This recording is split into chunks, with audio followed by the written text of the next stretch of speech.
जिस प्रकार से भारतीय जनता पार्टी और केंद्र की मोदी सरकार जब से राहुल गांधी जी ने भारत जोड़ो यात्रा निकाली है तब से पूरी तरीके से बौखलाई हुई है, बेचैन है और ऐसी ऐसी हरकतें कर रही है जो प्रजातंत्र के लिए बहुत ही घातक है।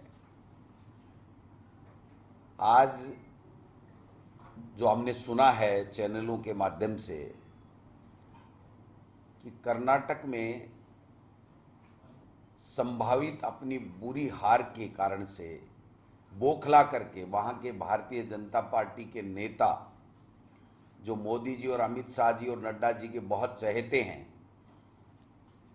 जिन्होंने बहुत ही शान के साथ में भारतीय जनता पार्टी का टिकट विधानसभा चुनाव में कर्नाटक में थमाया है और वो प्रत्याशी हैं मणिकांत राठौड़। उन्होंने बहुत ही शर्मनाक, बहुत ही निंदनीय बयान दिया है और उन्होंने ये कहा है कि मैं खड़गे जी, जो हमारे राष्ट्रीय अध्यक्ष हैं मल्लिकार्जुन खड़गे, उनके पूरे परिवार को जान से ख़त्म करने की धमकी दी है। मैं समझता हूँ ऐसी कायराना हरकत मोदी जी और अमित शाह जी और जेपी नड्डा जी के सिपह सलाहकार, बहुत ही नज़दीक और भाजपा के प्रत्याशी के द्वारा चुनाव के दौरान इस प्रकार की धमकी देना खुलेआम, इससे ज़्यादा गिरावट राजनीति में कोई हो नहीं सकती है। ये लोग बौखला गए हैं। झूठ बोल बोल के इन्होंने 9 साल तक केंद्र में राज कर लिया। 40% का कमीशन कर्नाटक में आम बात है सरकार के लोगों के द्वारा लिया जाना। अब वहां पर पूरी तरीके से उनका सूपड़ा साफ हो रहा है। तो हमारे राष्ट्रीय अध्यक्ष जो एक दलित परिवार से आते हैं, राज्यसभा में नेता प्रतिपक्ष भी हैं, ऐसे व्यक्ति को पूरे परिवार को जान से खत्म करने की धमकी देना और उसके बावजूद भी मोदी जी, अमित शाह और जेपी नड्डा जी और भाजपा के द्वारा किसी तरीके की कोई बयान नहीं आना, किसी तरह की इस घटना की निंदा नहीं करना, बहुत ही अफसोसजनक है। और केवल अफसोस ही नहीं है, ये बहुत ही दुर्भाग्यपूर्ण है। लोकतंत्र के लिए ये काला धब्बा है कि इस प्रकार से जिस पार्टी ने देश को आज़ाद कराया, कांग्रेस पार्टी, जो भारत के लोगों की दिलों में राज करती है, उस पार्टी के राष्ट्रीय अध्यक्ष को इस प्रकार की मारने की धमकी देना, पूरे परिवार को खत्म करने की धमकी देना, ये बहुत ही निंदनीय भी है और बहुत ही अफसोसजनक भी है। ये लोग बाग कर्नाटक में हार रहे हैं। 2024 में भी इनकी स्थिति बहुत बुरी बनने वाली है।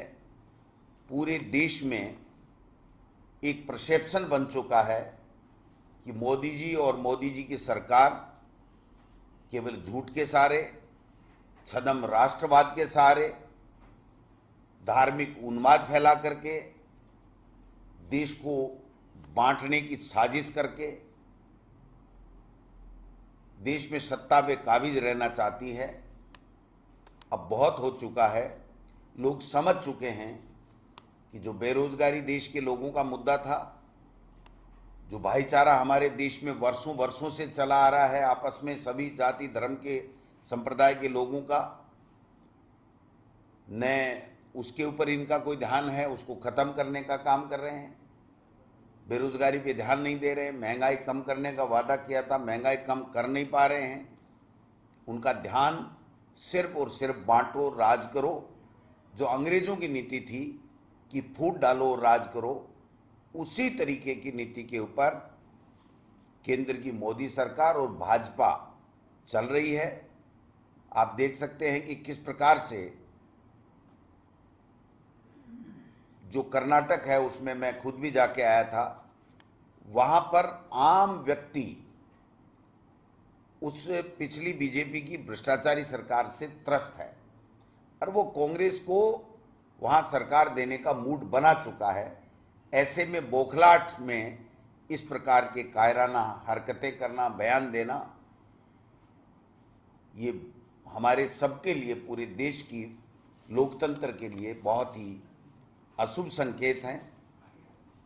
जेपी नड्डा जी जो राष्ट्रीय अध्यक्ष हैं भाजपा के और अपने आप को बहुत बड़ी, विश्व की सबसे बड़ी पार्टी मानते हैं, उनका ये बयान साथ साथ आना कि 9 साल पहले भारत घुटनों के बल चल रहा था, आज सीना तान करके भारत चल रहा है। तो भाई, आपके नेताओं ने भी राज किया था। जो अटल बिहारी वाजपेयी जी देश के प्रधानमंत्री बने थे, दूसरे दलों के भी बने थे, केवल कांग्रेस ने ही देश के ऊपर राज नहीं किया। उन सबको आप अपनी राजनीतिक रोटियां सेकने के लिए इस प्रकार से उनकी नाकामयाबी बताते हुए और अपने आप का महिमा मंडन कर रहे हो आप।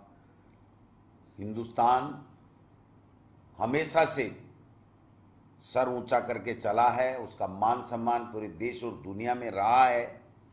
और आज भी अगर भारत का पूरे देश में अलग से मान सम्मान है तो वो हमारा लोकतंत्र, स्वच्छ लोकतंत्र जो है, उसकी बदौलत है। उसको आप कलंकित करने का काम कर रहे हो, बार बार ऐसे बयान दे रहे हो केवल और केवल वोट की फसल काटने के लिए, जिससे पूरे विश्व में हमारे देश की गरिमा कम हो रही है। आप स्वयं जिस देश के प्रधानमंत्री हो, जिस देश पे आप शासन कर रहे हो, उसकी गरिमा को कमजोर करने का काम कर रहे हो, उसकी गरिमा को आप कलंकित करने का काम कर रहे हो। इससे बड़ा दुर्भाग्य कुछ हो नहीं सकता है। आज मणिपुर जल रहा है, लेकिन मोदी जी और मोदी जी की सरकार के सारे लोग कर्नाटक में चुनाव जीतने के लिए अपना एडी चोटी का जोर लगा रहे हैं, वहां रोड शो कर रहे हैं, पूरा मंत्रिमंडल वहां लगा हुआ है।